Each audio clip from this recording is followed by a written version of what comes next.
La Biblia, rica en misterio y fascinación, continúa capturando la atención de estudiosos y devotos. Entre sus historias intrigantes, destaca una, la de 3 individuos que desafiaron a la muerte.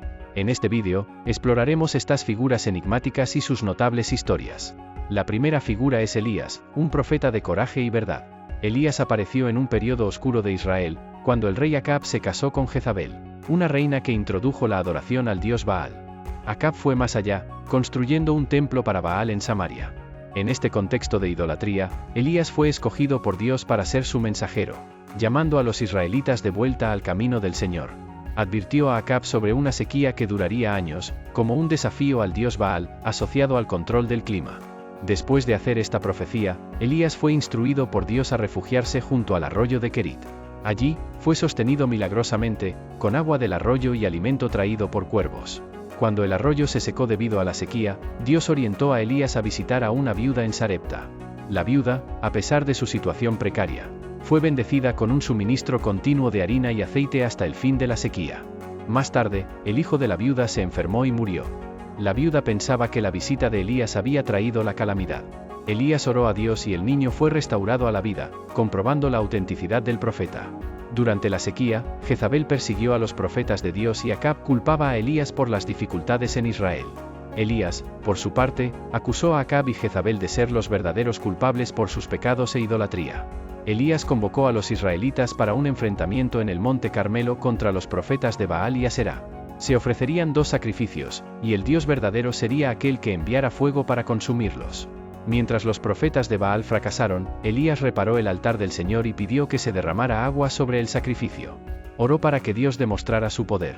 Dios respondió con fuego, consumiendo el sacrificio y probando que Él era el verdadero Dios. Después de este evento, los profetas de Baal fueron muertos y la lluvia retornó a Israel, poniendo fin a la sequía. El ministerio de Elías llegó a su fin registrado en 2 Reyes 2. Eliseo, que había sido llamado para suceder a Elías, lo acompañó en varios viajes. Después de un milagro en el Jordán, Eliseo pidió una porción doble del espíritu de Elías, deseando convertirse en el principal sucesor espiritual. Elías dijo que solo Dios podría conceder tal pedido. Entonces, un carro de fuego separó a los 2 y Elías fue llevado al cielo en un torbellino. El pedido de Eliseo fue atendido, y él se convirtió en el sucesor de Elías. Ahora, sobre la segunda figura, Enoc. Enoc es una figura destacada del Antiguo Testamento, aunque mencionada brevemente. Es importante notar que hay 2 Enoces en Génesis. El Enoc del que hablaremos es el hijo de Jared y padre de Matusalén. Tenía una relación profunda con Dios, al punto de caminar con Dios, una expresión utilizada solo para Enoc y Noé. Jared tuvo a Enoc cuando tenía 162 años y vivió más de 800 años, muriendo a los 962 años. Enoc tuvo a Matusalén a los 65 años y continuó en comunión con Dios durante 300 años, teniendo otros hijos e hijas. Y murió a los 365 años. Durante su vida, en un tiempo de gran decadencia moral, Enoc fue un predicador que exhortaba al pueblo a amar y arrepentirse, sirviendo como una advertencia divina para la humanidad. El inminente juicio del Señor sobre el pueblo estaba por ocurrir. Enoc, quien sentía que no sabía expresarse bien, temía que no fuera escuchado. Sin embargo, Dios le prometió a Enoc la fortaleza y protección necesarias, a pesar de las críticas que enfrentaba. Con esta promesa, Enoc ganó valor y avanzó con determinación, enseñando con vigor al pueblo sobre Jesucristo, el arrepentimiento, el bautismo y el Espíritu Santo. Algunas personas aceptaron las enseñanzas de Enoc y desearon seguir al Señor. Con la autoridad divina para bautizar, Enoc bautizó a todos los que creían en su testimonio, y todos se acercaron al Señor. La comunidad vivía en plena armonía, sin pobreza, ya que se cuidaban mutuamente. Este grupo fue llamado Sión debido al amor y la rectitud que demostraban en su convivencia. Un día, Dios le mostró a Enoc una visión de los eventos futuros, incluyendo la vida, muerte y resurrección de Jesucristo, así como la futura restauración del Evangelio y la segunda venida de Cristo. En un acto de reverencia y obediencia, Enoc caminó con Dios y, eventualmente, fue llevado por Dios para estar con él, desapareciendo de la vista de las personas. Este evento fue el primer ejemplo registrado de arrebatamiento, cuando Dios simplemente llevó a Enoc. La intensa comunión entre Enoc y Dios pudo haber hecho que la presencia divina lo envolviera y lo llevase.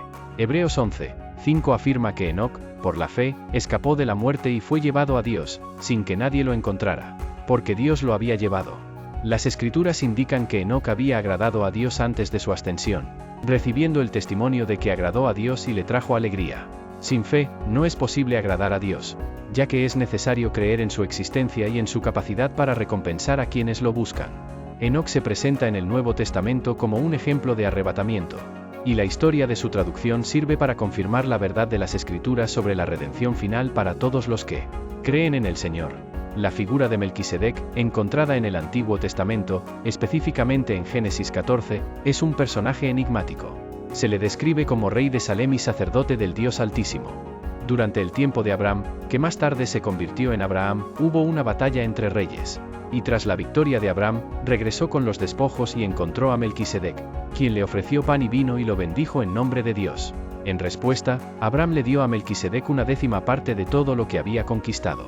Melquisedec es descrito en la Biblia como alguien sin padre, madre, genealogía, principio de días ni fin de vida. Lo que lleva a consideraciones sobre él como una figura tipológica de Jesucristo, el eterno sumo sacerdote.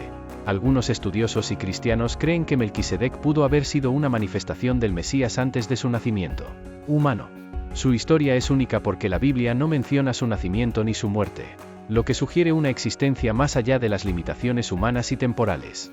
La repentina aparición de Melquisedec, junto con su posición como rey y sacerdote, indica una autoridad que supera las estructuras terrenales. La carta a los Hebreos establece una conexión significativa entre Melquisedec y Jesucristo, mostrando que el sacerdocio de Cristo es superior al sacerdocio levítico. Melquisedec es visto como un tipo de Cristo, cuyo sacerdocio eterno no depende de una genealogía terrenal. Esta comparación entre Melquisedec y Jesucristo destaca la singularidad y superioridad del sacerdocio de Cristo, que trasciende las limitaciones de la ley y de la mortalidad humana. Reconocer a Melquisedec como una figura que no murió enriquece la comprensión cristiana de la obra redentora de Cristo y de su autoridad suprema como sumo sacerdote y rey de reyes. Así, la historia de Melquisedec sigue provocando profundas reflexiones teológicas e inspirando la fe de los creyentes, quienes contemplan la figura extraordinaria encontrada en las Escrituras. Su presencia en la Biblia es un recordatorio de la soberanía y la trascendencia de Dios, cuyos planes y propósitos van más allá de las limitaciones temporales y de la comprensión humana. En este vídeo, exploramos 3 figuras bíblicas fascinantes: Elías, Enoc y Melquisedec. Estas historias no solo enriquecen nuestra comprensión de las Escrituras, sino que también nos invitan a reflexionar sobre la grandeza y la trascendencia de Dios, cuyos planes se extienden más allá de las limitaciones humanas y temporales. Al estudiar estas figuras, somos inspirados a fortalecer nuestra fe y a reconocer la soberanía divina en nuestras vidas. Agradecemos tu atención y esperamos que este vídeo te haya proporcionado nuevas perspectivas sobre la riqueza de las Escrituras. Si te ha gustado, no olvides suscribirte y seguir nuestro contenido para más reflexiones y enseñanzas. Que Dios te bendiga, y hasta la próxima.